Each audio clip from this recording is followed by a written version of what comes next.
once again, because of technical difficulties, we play the marvelous Boom. Here comes the boom!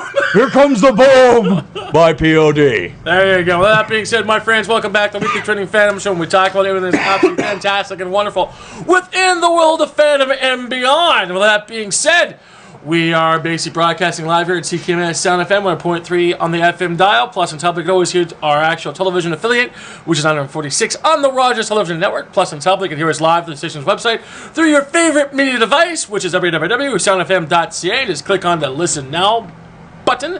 And also on top of that, you can see us live through the actual show's website, which is www.wtfshow.com/live. You can see all of our crazy shenanigans taking place. Plus, on top of that, after the performance, you can always see us live on the actual YouTube page as well, which is www.wtfshow.com/YouTube. So you can catch us live when we decide to post things up there.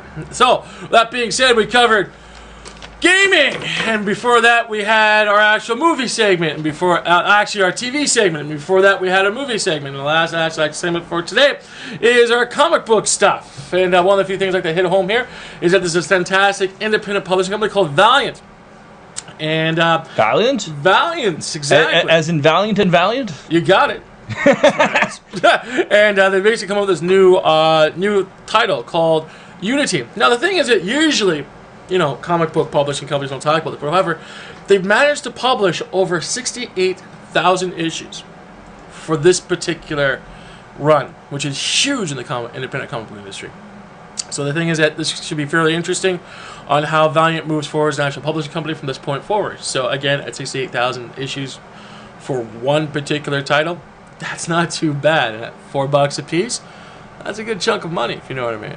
Yeah. So that's fairly interesting. Plus, on top of that, this is the Valiant Entertainment. It came out in 1992, and again, this is going to be an 18-part crossover. So that's something that's fairly interesting in the world of comic books. Plus, on top of that, The Shadow, Year 1, Issue 6. This is going to be a very important title for all the fans who like following the actual The Shadow, which is one of the first superhero comic for the rest of the kids, if you know what I mean. Yep. And the thing is that this is going to be revealing some more actual mythos behind the actual character. So it should be interesting how that publishing company treats this particular story arc, and hopefully it won't be complete poop, if you know what I mean. So before I babble on too much, is anything on your end, the 2.0 for comic book stuff? No, comics on my end have been... Comics to me have been essentially the Captain America trailer, all right, and the X-Men trailer. Perfect. And there was... How about S.H.I.E.L.D.? There was an episode of S.H.I.E.L.D. Did you watch the recent one? I watched the most recent one. That's cool. I haven't seen it. What did you think of it? That one was... I really like the fact that we're starting to get more people with powers showing up. Awesome. Like, honestly, I'm pretty sure that's why I originally wanted to see their show. I wanted to see more characters with powers that were superpowers. Yeah.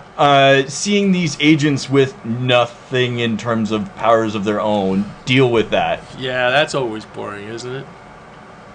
No. Like I want to see them overcoming the fact that here we have to outdo the people that have powers. Yeah.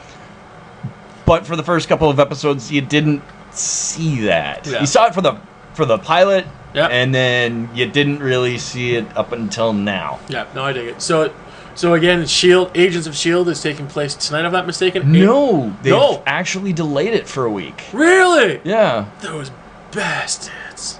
They're making Well, the funny thing is, remember when I first talked about the S.H.I.E.L.D., it only actually had 3 to 4 episodes done already? Yep. And basically got picked up by ABC to actually produce a full season? Yep. This might be the actual glitch between going to full season and the actual wrap-up. That could be the glitch. And that could explain why there was a villain with superpowers, because everyone knows special effects cost a lot of money, especially for TV. So yes, this could be the reason why this episode went off sort of with a bang, no pun intended.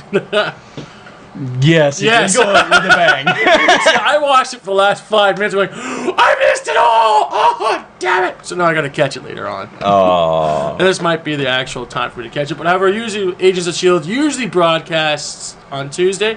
I think is it 8 o'clock or 7 o'clock?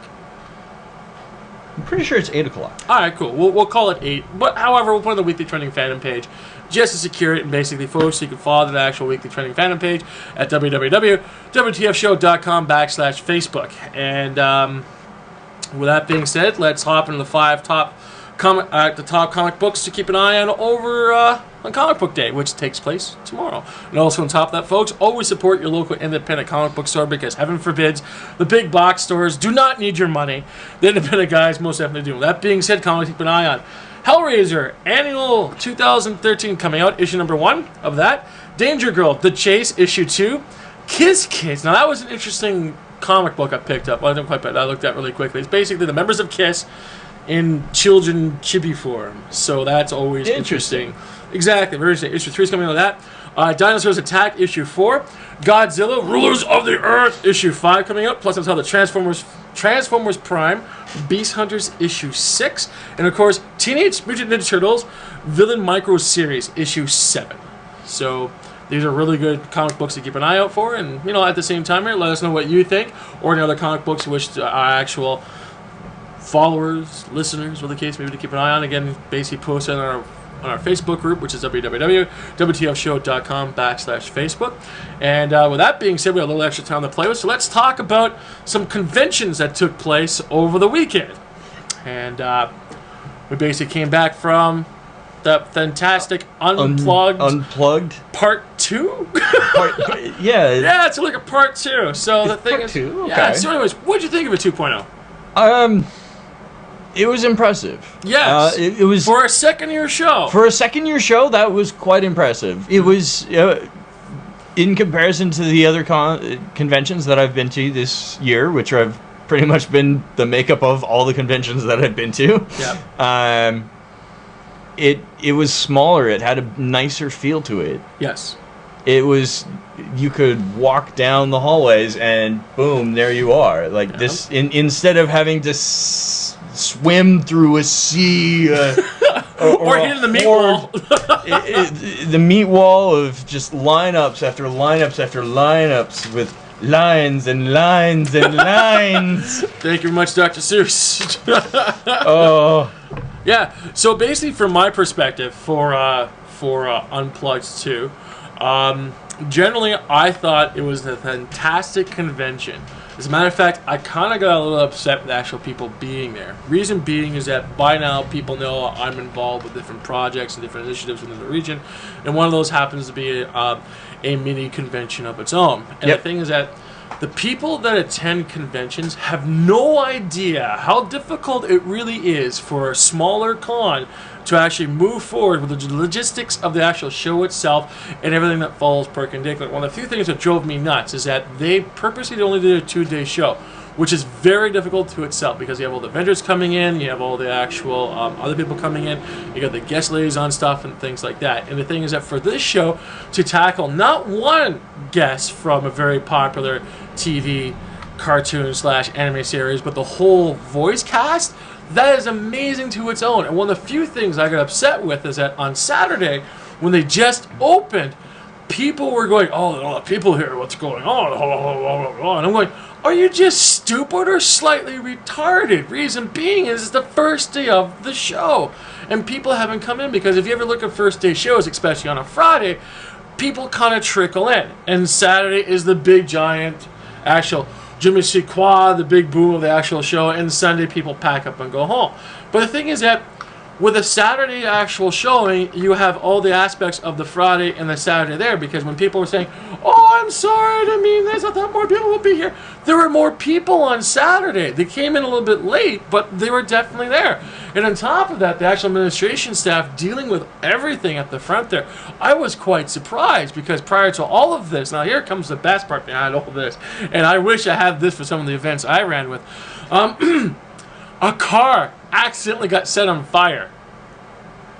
So, with the location which they were at, which isn't exactly downtown Toronto, you have to take you have to go branch off from that, and some kids don't like doing that, but if you're a Torontonian, you know exactly where things are, and don't have to worry about other things like that. You have that obstacle to jump up, plus on top of all the logistics of an actual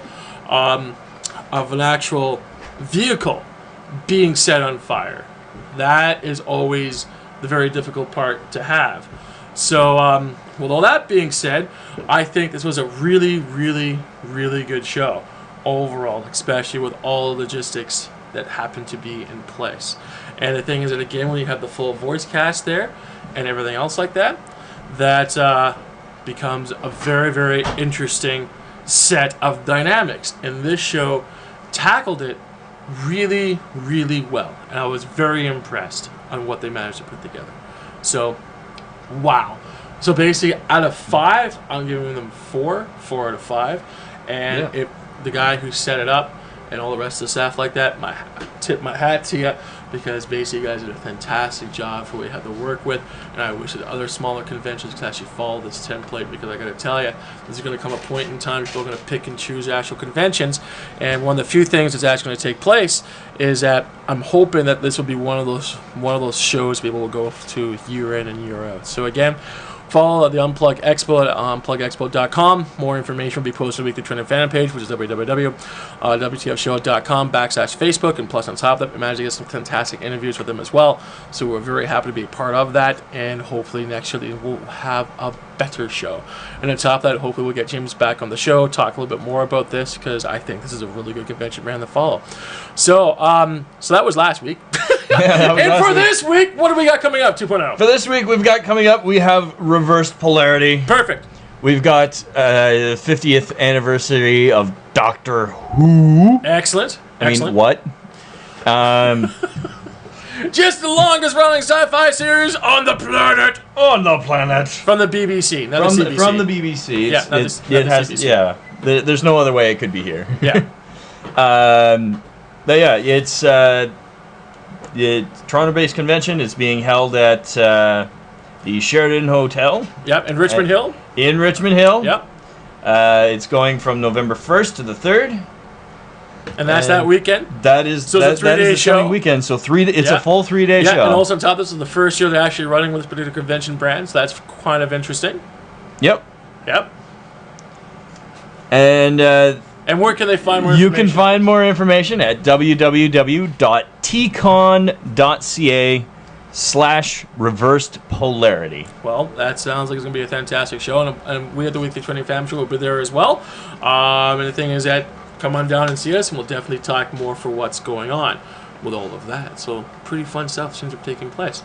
So that being said, it is exactly 5 minutes after 2, and we're done with the actual broadcast for today. We do apologize for being a bit late, but hey, these things happen when you do live radio. So, that being said, my friends, hopefully you can join us next time here on the Weekly Trending Fam Show that broadcasts at CKMS Sound FM 100.3 on the FM dial. Plus, on top, you can follow all of our creation shenanigans throughout the week at our actual, not one, but 2 actual social media outlets, which is basically the Facebook page, which is www.wtfshow.com/Facebook, plus on top of that, our Twitter feed, which is www.wtfshow.com/Twitter. And you can follow all our actual creation shenanigans throughout that. Plus on top of that, once again, from the Unplug Expo that took place this weekend, we'll have some fantastic interviews from that coming up shortly. So again, hopefully you can join us from 162 hours from now, which is exactly 1 week.